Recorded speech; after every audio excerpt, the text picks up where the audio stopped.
ushobora kuba usenga, ushobora kuba ufitaniye imigenderanire n'Imana, ariko uko uno munsi ukaba waguye mu caha cyangwa ukaba waraguye mu caha, bikaba vyaragutumye wumva umengo ugiye kure y'Imana, bikaba vyaragutumye wumva umengo Imana ntikikubona, bikaba kandi kenshi turakunda kubeshera shetani.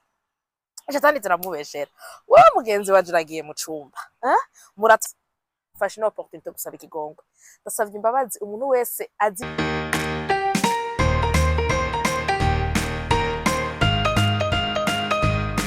Welcome to my YouTube channel.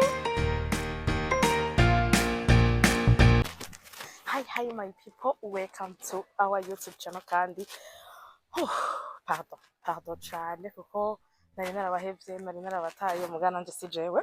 Ibyo barabizi ko bigoye kandi barabizi ko ndabakunda nta hamwe no bata, and I hope you guys are doing okay, you are doing amazing. Ndasavye imbabazi ko nari maze imisi na posta kuri YouTube channel yacu kumva zimvuye kuko ngira ngo zitamvuye ko zimvuye ko, ariko I'm going to tell you a good news. I'm back. Misi yose kwa gatatu, misi yose kwa Mungu muzokoma muri connected kuri YouTube channel ya Darna TV, muzokoma mufisa ama video mashasha uko bizogenda kose ntegerezwa ubu ndavyemeye ntegerezwa kubikora. So guys, welcome back to our YouTube channel, and this video just satisfy you my friend. Ukaburi kurayiraba utagize subscribe, ukaburi kurayiraba utaza kuyisharinga. So please first make sure you subscribe to my YouTube channel. Please kindly make sure you subscribe to my YouTube channel. Hama twinjire kuri sujet y'iki kiganiro no munsi, ari sujet iza kuvuga ngo urakijijwe, urasenga, waraguye mu caha, mbega birakunda ko usubirana ubucuti bwawe n'Imana, mbega wobigenza gute kugira ngo ushobore kubandanya wiyumva yuko wakiriwe n'Imana, mbega wobikora gute kugira ngo ushobore kumva yuko umutima wawe uri mu mahoro weje kugwa mu caha. Haraheze igihe kitari gito abantu benshi barambaje bati none dada we ko tukuze nk'umuntu akijijwe vyagenze gute, dada tuzi asenga, dada tuzi ameze neza, dada tuzi abayeho ubuzima bwo gusenga, vyagenze gute ngo twarinda, mbega wabayemo gute iyo etape y'ukumva ko wasamye inda kandi gito kukijijwe, mbega nta bantu baguciriye imanza, mbega wavyigenjejemwo gute, mbega baguciriye imanza wabakiriye gute. Ibi n'ibindi bibazo nagiye ndabazwa bivanye n'icashitse n'icabaye ndatwarinda. Uno musi muri no video rongiye kubikwishura. Ushobora kuba uri umuntu akijijwe, ushobora kuba usenga, ushobora kuba ufitaniye imigenderanire n'Imana, ariko uko uno munsi ukaba waguye mu caha cyangwa ukaba waraguye mu caha, bikaba vyaragutumye wumva umengo ugiye kure y'Imana, bikaba vyaragutumye wumva umengo Imana ntikikubona, bikaba vyaragutumye wumva umengo uratandukanye n'Imana, bikaba vyaragutumye wumva umengo sinkishaka no kwegeraho Imana iri. Come closer, let me tell you something. Ingo tuyage muri no video, raba ino video yose gushika kumera, uraza gutahura mbega no bigenza gute, nizahe ntambwe nokora kugira usubire mu migenderanire yanje n'Imana, nicaye ikintu nokora kugira ngo usubire kumva yuko nakiriwe n'Imana ko nahora nakigwa nayo. Niyo ngira ndabayagire uko nabigenjeje kugira ngo nsubire kuba mu migenderanire yanje myiza n'Imana inyuma yo kugwa mu caha c'ubusambanyi nkatwarinda. Hari mu mwaka w'ibihumbi 2025 aho namenya yuko nibungenze. Igihe nabimenya nagomba ndababwire yuko basha nta kintu kimwe kitubako mwe matatu kibibanga, especially ufise imigenderanire nawe. Ino video ngira ndababwire ingene imigenderanire yanje n'Imana yari iri imbere yuko ngwa mu caha, igihe nagwa mu caha no mu nyuma yukumara kukibamwo hama nkihana. Ikintu ca mbere cambaye ko novuga yuko arico gishika, narabanje kwanza kwiyanka kuko ndumusenzi, ndakunda Imana, ndafitaniye imigenderanire n'Imana, ariko ndaguye mu caha. Basha ikintu kigoye nko gutambuka ahantu hose na preve yuko wasambanye kubera ufise inda itubeshane. Uri Bikira Mariya mona, nturi Bikira Mariya, so warasambanye ntango yudushwishwe n'umuntu wawe muri kumwe, muramburanye impuzu, murabikoze, uratwaye inda. Bafisa kuvuga ngo shetani yambeshe. Like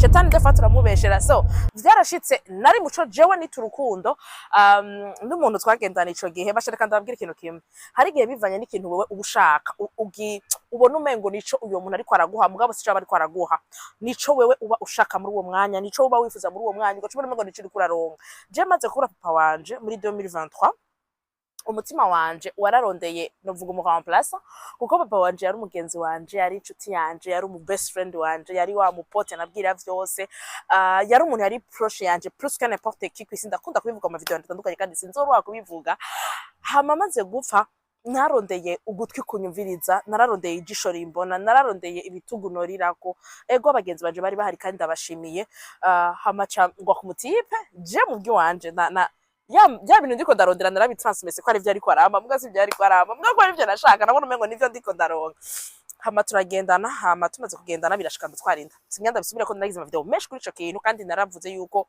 kuko yamisavye ko nadusoma ama video yanje hama ico gihe ndagwa mu cacu ubusambanyi basha sinza kubesha nukuri turakunda nukuri kubesha avuga bose pas vrai que sataya tubeshe mumaze kugendana nkazimije amatara hatabona mukabikora you guys mamurindiriye ikindi gishika maze kugwa muri cacu ubusambanyi ndamenya yuko nibungenze maze kumenya yuko nibungenze basha nk'umuntu asenga murumva ibimaramare nagize nk'umuntu vitwa ko nkijijwe mbere y'abantu kuko abantu benshi bavuga bati wowe watubesha ngo urakijijwe wamutubwira ngo urasenga wamutubwira ngo uri mugenderanire n'Imana how it's come yuko utwarinda ego vyarashitse kandi ndafashe no opportunity my people ndagusavye ukabuza umuntu yoba yarakubwiye yuko namutsitaje kuba natwayinda ukavuza umuntu yoba waravyumvanye yuko yatsitaye kuba narasamye inda please jewe nka Darlene akijijwe azi jewe nka Darlene asenga afatira ko nk'akarorero yoba yaraguye kubera ko yavuze ati na dada yatwayinda nukuri ndasavye imbabazi kubera ijambo ry'Imana riravuga ngo haragowe uwo ikigeragezo kizovako ndasavye ukaba naragutsitaje ungirira ikigobwo ndabisavye imbere y'abantu ibihumbi ne bahumbagiza zakora bino video ubwo ndasavye mumbabarire cyane abantu bose nabo naratsitaje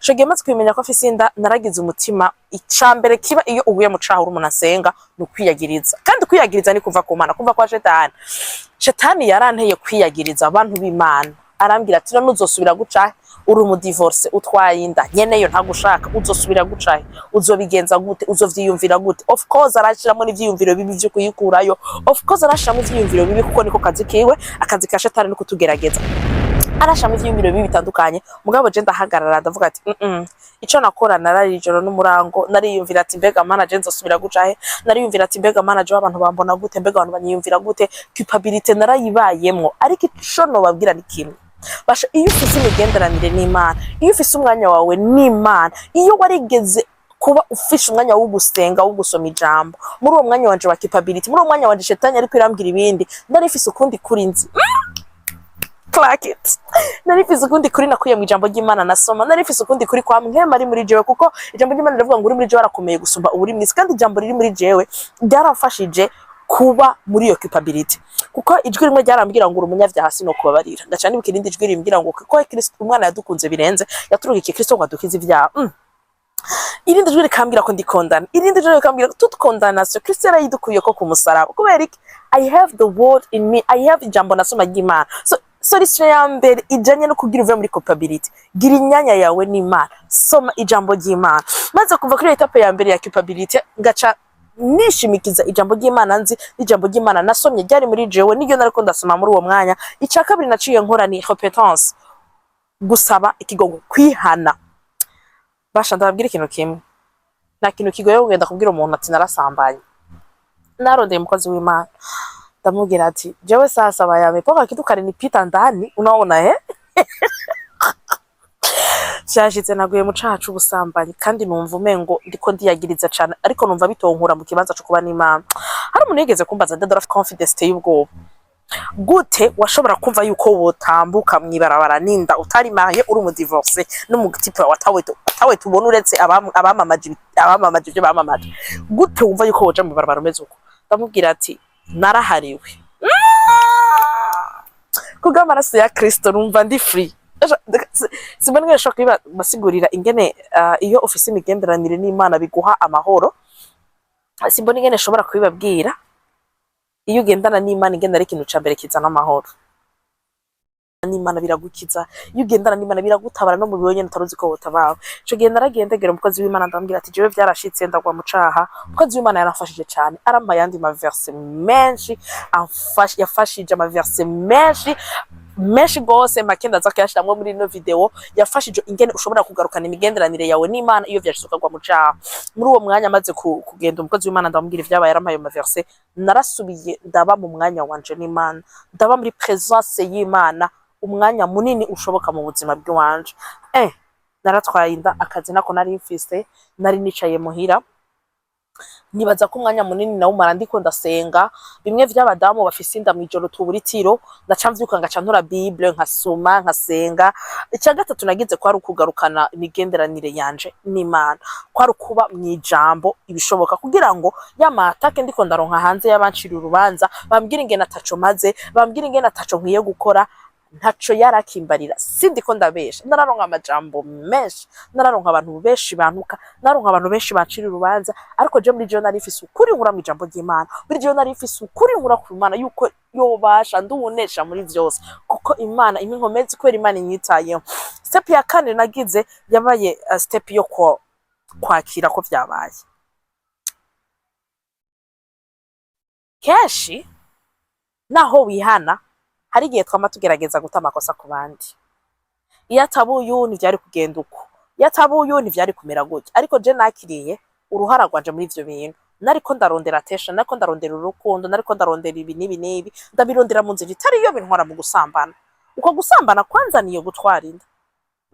Ivyo ni jewe nabikoze, nta muntu numwe yafashe ku nguvu simbeshe, nta muntu numwe yaje aranyambura impuzu ku nguvu simbeshe. Ça c'est pas du tout vrai. Kenshi nk'abantu turafise ingene turondera kwikingira, turafise ingene turondera kwivugira, turafise ingene turondera amakosa mu bandi, ugasanga wewe uri kurirengagiza uruhara rwawe. Jewe mu buzima narize kuraba uruhara rwanje mu bintu vyose, muri relation, mu kazi, mu makosa vyose. Niyo wamara gutahura uruhara rwawe mu kintu cari cyo cyose, bizogufasha kuronka amahoro no gushobora gusubira kwiyubaka. Maze kwicara ndamenya uruhara rwanje, ndamenya ico nakoze, ndamenya aho naguye, naciye ntangura kuba mu mahoro, kuko byashavuye uko ndondera amakosa ku bandi ryari ryaheze, ya nzigo vyaha kwa kwiyagiriza kwa shetani kwari kwaheze, casubira kugira amahoro yanje, ndasubira kumva yuko ndi umukristo, ndasubira kumva yuko uko vyogenda kose ndi umwana w'Imana kandi ntaco hindurira. So come closer, let me tell you something. Ivyo shetani vyose yo bari kwarakubwira, ushobora kuba waraguye mu caha nkanje, ushobora kuba uri kuragendera mu caha nkanje, ukanga kukivamo kubera uvuga ati naramaze kukijamo sinshobora kukivamo, ukanga kukivamo kubera uvuga ati peu importe vyabaye vyarabaye. Reka ndakubwira ikintu kimwe, Kristo aragushaka. Imana iracari ku ntebe y'imbabazi, ntiraja ku ntebe y'urubanza. Ugara amaso yawe gato, iyumvira uhoraho Imana yaguye amaboko, aragushaka wewe uve muri ivyo vyaha ugaruke mu rukundo rwiwe. Uwakumenekeye amaraso ari we Kristo aragushaka kugira ngo akoze ivyo vyaha, aguhunde urwo rukundo uri kurarondera, aguhunda ayo mahoro. Basha nitubeshanye, kuba mu caha biraruhisha, nukuri kuba mu caha biraruhisha. Kuguma uri muri capability y'icaha wakoze biraruhisha, kuguma uri muri capability y'icaha wakoze birabuza amahoro. This is your time. Come back to God. Let God fix you. Reka Imana igukize ivyo bikomere wakuye mu vyaha. Reka Imana igutabara uwo mutima mubi ufise kubera ivyaha. Reka Imana igukure muri iyo nzigo, igukure mu uwo mutima mubi, igukure mu iyo nzigo kubera ufise ivyaha. Icambere ukwiye gukora, naho uri kuraca muri uko kwemezwa na shetani ico wakoze, ni wibuka ico Imana ivuga kuri wewe. Uri umunkundwakazi, uri umukundwa, uri w'Imana ikunda, uri w'Imana yitayeho, uri w'Imana ishaka, uri w'Imana yifuza. Kristo yapfuye kubera wewe.